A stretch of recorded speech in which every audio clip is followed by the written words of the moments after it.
in that manner. So if you have four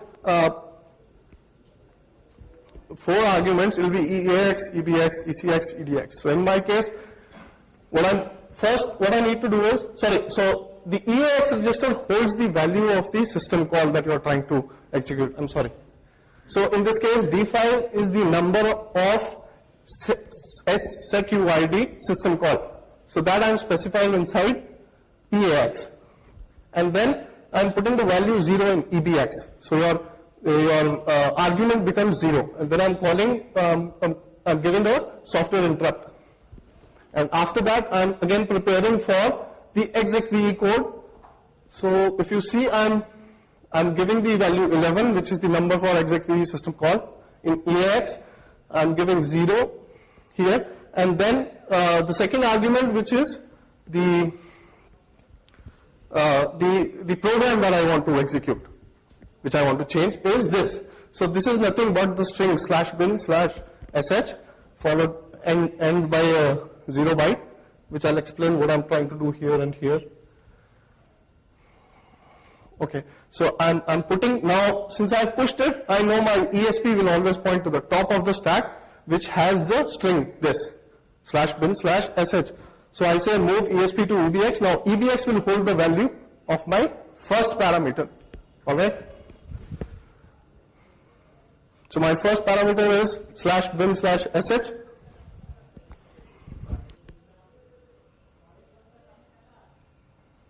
Okay? And EBX is pointing to /bin/sh. Now the next two arguments are null. So what I'm doing is I'm just zeroing it out. And then I'm calling, I'm doing the software interrupt, which will call execve. Okay. Now, something note here. What I'm trying to do here is I'm copying D5 into AL, not EAX. Okay. AL is the lower part of the EAX register, the lower 16-bit. Now, if I do move D5 into EAX, the instructions that are generated contain null bytes. And what happens when I do a strcpy with a string that has null bytes inside? It will stop copying this. After this instruction, as it finds the null byte, it will stop copying it. So my shellcode will not be copied onto the buffer. Okay. So this is a workaround to remove the null bytes. And then if you see here, I'm doing XOR EBX. This is again a workaround to remove the null bytes. What I'm doing here is I'm zeroing the value of EBX without actually having a null byte in my shellcode. Alright, so I think Murtuja has already talked about the payloads that we have. So we have inline payload, which is a complete single payload that you send to the vulnerable binary. Then you have staged payload, wherein you actually send a small payload which is responsible for transferring more content or more shellcode to the exploited binary. Then you have Metasploit-ation. Metasploit-ation has, it takes on from stage, and then it has a technique called as memory DLL injection. So what Metasploit-ation will do is it will inject the whole DLL inside the process memory. So your DLL will be directly loaded onto the memory.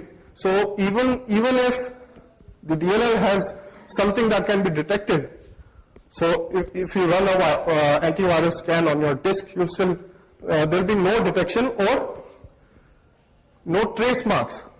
All right.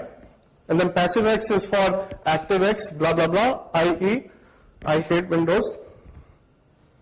And then no NX is to circumvent DEP. Now DEP is something implemented by Windows for preventing execution of code at certain pages. So this prevents execution of code that resides on the stack. And it uses the NX feature given by the Intel processor.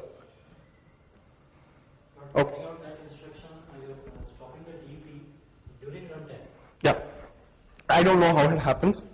And on Linux, there is no stable payload that you can generate for bypassing the NX bit as of now. But it's for software DEP, right? Pardon? It's for hardware DEP? this is the software implementation provided by Windows.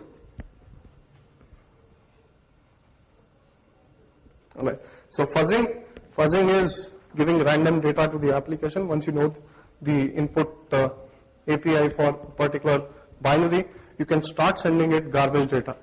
So the basic and the easiest form is to do this. But then, let's say you have an HTTP server like Apache or IIS that talks HTTP. In that case, what do? Now the HTTP has is an RFC standard, so you have a particular format in which you are actually going to send information to the server. In that case, this might work, this might not work.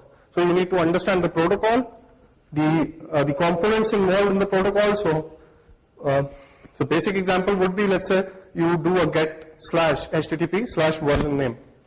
Now chances are that the Apache takes the version name and copies it to a buffer using strcpy. In which case, how I need to fuzz is, I'll say get /HTTP/garbage data or something like that. Okay? And then you can use a lot of fuzzing tools. Peach is a framework for, I think it's one of the best. Then you have something called Wireplay, which is developed by one of the null community members. His name is Abhishek Datta. He's working for IIS Bangalore. So what Wireplay will do is, you communicate using a client and server, and then you use Wireshark to capture the communication or whatever protocol communication that has happened, and then you save it into a PCAP file, and then you pass it to this program and tell it what communication you want to fuzz.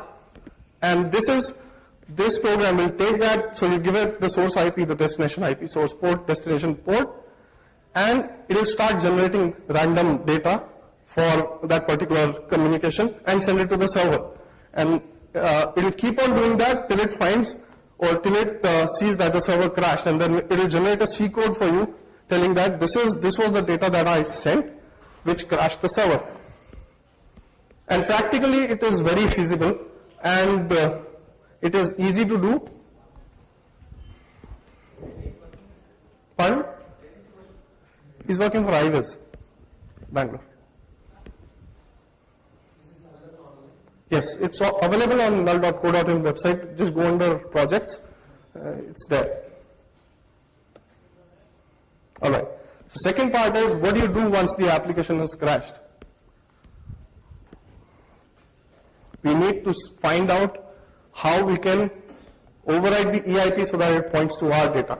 Okay. So in that case, the best thing would be to use debugger. In Windows, you can use WinDBG, OnlyDBG, IDA Pro, a lot of other debugging tools. And then, pardon? Why not WinDBG on Windows? I'm Windows handicapped, I already told you, so I'm not sure which one is good or which one is bad. There are some reasons. Yeah, no. So in Linux, I only use GDB. Well, that's I don't know that. all right. Okay. I think Immunity Debugger is also there, so that people say that it actually lets you extend, or you can create your own plugins to do whatever you want. I think that's a very good functionality when creating a software, to give other people options to put plugins inside your software. All right. So you open the debugger, you run that binary in that debugger, you give it random data, and you see the point where it's actually crashing, and then you analyze what are the values of the registers, where exactly your data is stored on stack, and how you can, where you in your input data you want to put the EIP so that it will override to your supplied data, and then test it. All right. So we come to the last part, that is exploit writing. Once you find a stable EIP, you also need to know the space for the payload. So if you have just 10 bytes, maybe it's worth nothing. Maybe you can just do a DOS attack on that particular application and nothing else, because you can actually fit nothing in, let's say, 4 bytes or 10 bytes. So space is also important, payload length, and the encoding. Encoding is used, why? Because if you have an HIPS installed on your system, there are chances that if you're sending raw shellcode, it will have, chances are that it will already have a signature for that shellcode, and it will block it at the network level. Alright, so I'll start with a local exploit first, then I'll give you the basics of how you would exploit a particular binary, and then we'll move on to a remote exploitation example. So for these demos, I've created sample applications so that it's easy for you to understand what exactly is happening.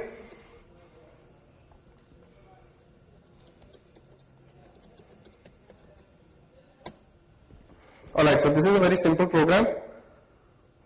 All it's trying to do here is, whatever you pass it a file name, and it opens that file, reads the data, and finally it will call a function called val_copy, which is the vulnerable function.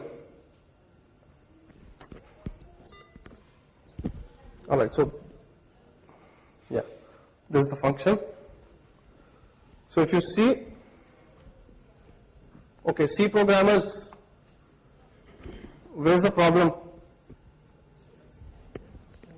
Yes, obviously.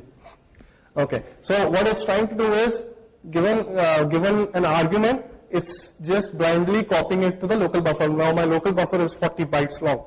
Okay, so that's where the actual problem lies.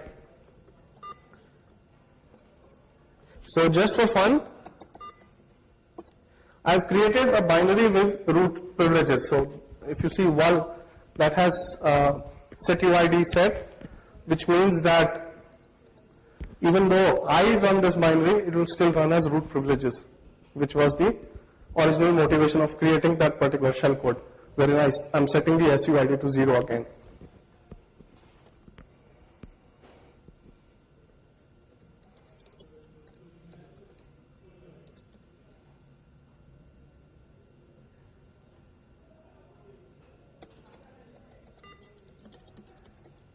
Okay. So first I'll run local to show you the code dump. So if I give it foo, it tells you a lot of things, blah, blah, blah. This is our culprit buffer where I'm copying all the data. And it works fine. Now what I do is I give it 70 bytes of A's.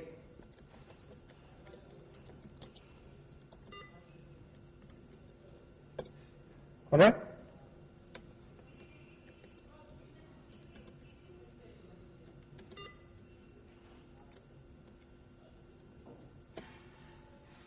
So it crashed.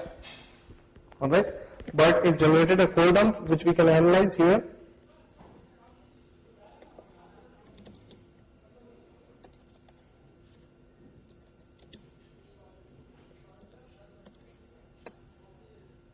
So if you see, it's giving me 41, 41, 41.